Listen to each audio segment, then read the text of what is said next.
Bien dans mon immeuble, avec Loiselet et Desgremont présente. Sud Radio, les incontournables de la copropriété. Thomas Binet. Nous sommes avec notre consultant Philippe Loiselet, patron de Loiselet Desgremont, qui nous informe tous les vendredis soirs sur l'ensemble des sujets liés à la copropriété. Et on va s'intéresser ce soir, comme nous l'avions annoncé d'ailleurs semaine dernière, à une instance importante de la copropriété. Je veux parler du conseil syndical. Bonsoir Philippe Loiselet. Bonsoir Thomas Binet. Alors Philippe, justement, on vient de commencer là-dessus. Le conseil syndical, c'est quoi? Ça sert à quoi? Eh bien, le conseil syndical est, avec le syndic, l'institution qui, en soutien avec ce dernier, permet le fonctionnement d'une copropriété. Avant d'examiner son rôle et son fonctionnement, on va d'abord se pencher sur sa nomination. Le tout est décrit par un très long article 21 de la loi du 10 juillet 1965 sur la copropriété qui prévoit les règles de fonctionnement et de nomination du conseil syndical. Alors on va commencer par les fondamentaux. Je me dirais même, le commencement. Qui peut être membre de ce fameux conseil syndical que vous évoquiez à l'instant ? Pour faire simple, ce sont les copropriétaires qui peuvent être conseillers syndicaux. Lorsqu'on parle de copropriétaires, on parle bien sûr des copropriétaires d'un ou plusieurs lots de copropriété. Mais ça va un peu plus loin, oui. Puisque les ascendants, les parents ou descendants, les enfants de ces copropriétaires peuvent être élus conseillers syndicaux, les accédants ou les acquéreurs à terme, leurs conjoints, les partenaires liés à eux par un pacte, leurs représentants légaux ou leurs usufruitiers. Si on ajoute les représentants des sociétés civiles ou commerciales copropriétaires, cela ouvre la fonction à beaucoup de monde. Alors, une question qu'on peut se poser quand même immédiatement, c'est est-ce qu'il existe des incompatibilités ? Oui, une et de taille, le syndic. Oui. La loi indique que le syndic, ses salariés, leurs conjoints, leurs partenaires pacsés, les concubins, ascendants, descendants, parents en ligne collatérale jusqu'au 2e degré, même s'ils sont copropriétaires, ne peuvent pas être membres du conseil syndical, sauf dans le cas de syndicats gérés par des syndics non professionnels. Je souligne également qu'un locataire ne peut pas, à ce seul titre, être membre du conseil syndical. Alors, une fois les candidats potentiels définis, comment sont-ils élus, Philippe ? Les membres du conseil syndical sont élus lors de l'Assemblée générale. Le vote se fait, comme pour le syndic, à la majorité absolue des voix de la copropriété lors d'un premier tour de vote.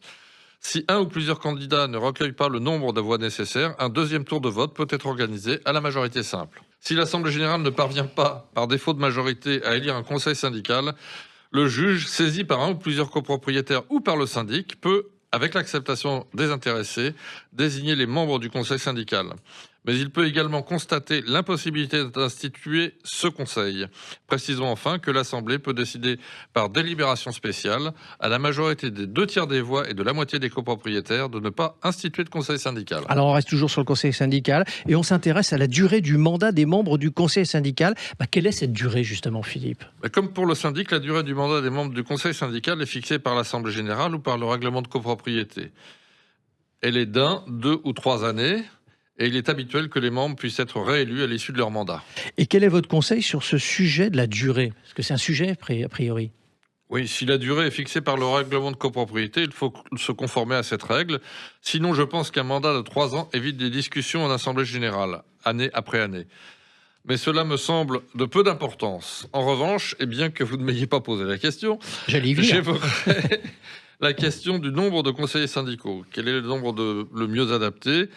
Comme pour la durée du mandat, il faut se conformer à la règle éventuellement prévue par le règlement de copropriété. Sinon, il vaut mieux prendre des décisions de bon sens. Alors justement, le bon sens, c'est quoi en la matière, Philippe ? Il me semble que c'est de ne pas avoir un conseil syndical trop pléthorique. Oui.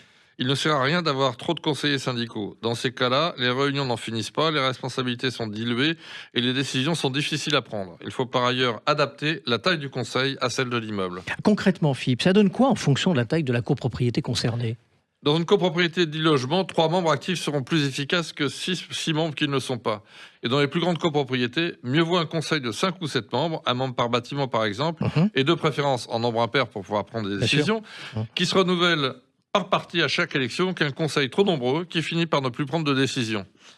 Le renouvellement par partie me semble une pratique efficace pour permettre une transmission harmonieuse de la mémoire de la copropriété. Merci Philippe et on vous retrouve vendredi prochain vers 18h50 pour un autre numéro d'Oser investir, les incontournables de la copropriété. Et pour ce qui me concerne, je vous donne rendez-vous dimanche matin dès 9h25 dans la matinale week-end. Sud Radio, les incontournables de la copropriété. Thomas Binet. Avec Loiselet et Desgremont, bien dans mon immeuble.